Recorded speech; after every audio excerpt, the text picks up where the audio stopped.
अज़ीज़ान मोहतरम, मुसलसल मौजूदा हालात पर आप हजरात की तरफ से तवज्जो दिलाने पर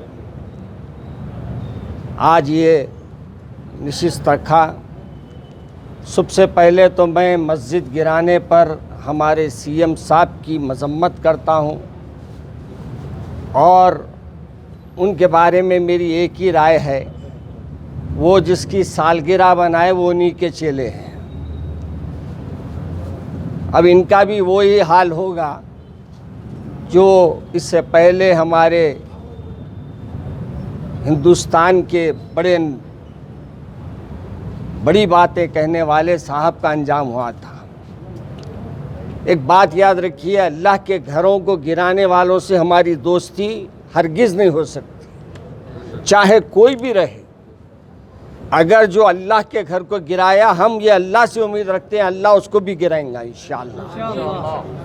और ये वक्त ऐसा है जहां दुनिया तमाम में एक अजीब व गरीब कैफियत है। लोग बीमारी से मर रहे हैं, बीमारी की वजह से लोग परेशान हैं। ऐसे वक्त में लॉकडाउन में आपका ये काम करना मुझे हैरत की बात है। और ये सीएम साहब की खूबी है कि इन्हों जिसकी तारीफ़ करते उसी के बिल्डिंगों को साफ़ करते। निज़ाम के बारे में बड़े बड़े बोलते हैं और इनके कारनामे देखो आप। जितनी निज़ाम की इमारतें हैं उसको ढाने में इन्हों सबसे आगे। तो बताने का मकसद सिर्फ ये है कि ये नाम से हमारे साथ है, काम में हमारे पूरे के पूरे नरसिम्हा राव के चेले हैं। लिहाजा मैं इस वक्त हमारे सीएम साहब से हो या हुकूमत से हो, ये मुतालबा करता हूँ कि वो 2 मसाजिद जो शहीद किए गए हैं वो आप दोबारा पहले तामीर करें। आपका सेक्रेटेरिएट तामीर हो या ना हो, हमको उससे कोई गरज नहीं है। दूसरी गुजारिश हमारी ये है कि उस्मानिया दवाखाने को आप बजाय इसके कि गिरा के दूसरी इमारत बनाने के, इसी को आप चाहे तो नए सिरे से तामीर कर सकते हैं। और इस वक्त जो बीमार बेचारे वो दवाखाने में पड़े हैं, उनके लिए वेंटिलेटर का इंतज़ाम कीजिए, उनके लिए दवाओं का इंतज़ाम कीजिए। आज ज़रूरत है, हर गली में, हर मुकाम पर, हर महल्ले में इस वबा की वजह से लोग परेशान हैं। इसमें कोई हमारे हुकूमत के तरफ से ज़्यादा आगे बढ़ के काम नहीं किया जा रहा है।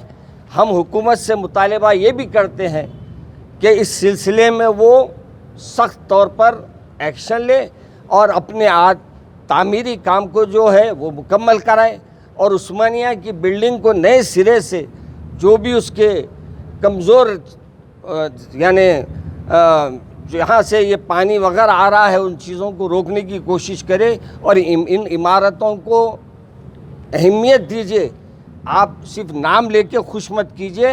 अगर वाकई आप उन लोगों को चाहने वाले हैं तो उनकी इमारतों को भी मजबूत कीजिए। और हमारे कमिश्नर साहब से अपील है कि अब ईद का मौका आ रहा है, अब इस ईद के मौके पर आप हमारे तमाम अहबाब को बुलाकर मशवरा कीजिए और करके इसके इंतज़ामात कैसे करना है, इस सिलसिले में भी एक मुशावरत के बाद फ़ैसला किया जाएगा इंशाअल्लाह। और हम उम्मीद रखते हैं कि वो मुशावरत रखेंगे। और दोबारा हम ये भी कहना चाहते हैं कि एक मसला आजकल क़ुरबानी का जो चल पड़ा है, क़ुरबानी हर एक पे है।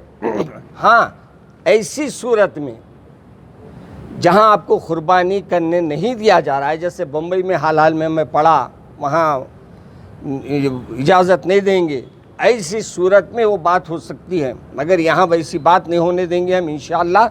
अल्लाह से उम्मीद है कि इंशाअल्लाह अल्लाह हमारा साथ देगा।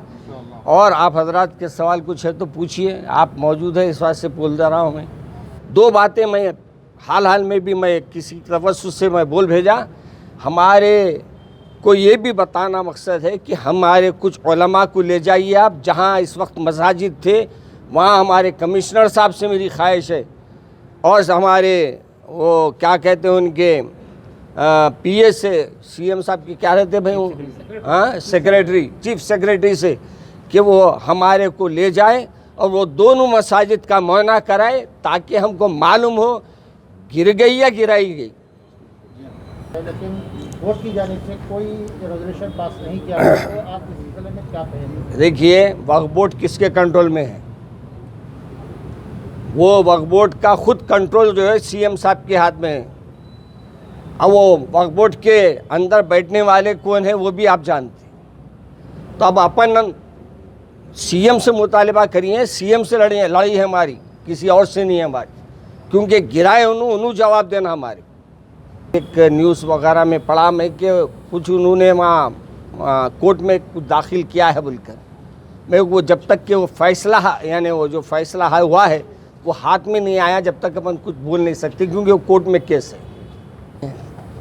मगर पहले दवाओं का इंतज़ाम करो, उसके बाद टेस्टा कराओ। टेस्टा करा ले रहे, दवाखानों में जगह नहीं है, क्या करते? अच्छा, घरों में लाके इलाज करेंगे बोले तो घरों में दवाएं खरीदने गए तो दवाएं इतनी महंगी कर दी गई है कि दवाएं लेने वाला बेचारा दवाएं देख के, दवाओं की कीमत देख के ही दम निकल जा रहा उसका। पहले दवाओं को कंट्रोल करो बोलिए हमारे कमिश्नर साहब को, हमारे चीफ सेक्रेटरी साहब को, कि पूरे मेडिकल शॉपों पे धावे मारो बोलिए। ये डॉक्टरों पे जो दवाएं रख ले के बैठे उनसे हलक में से निकालो बोलिए, उसके बाद टेस्ट कराइए।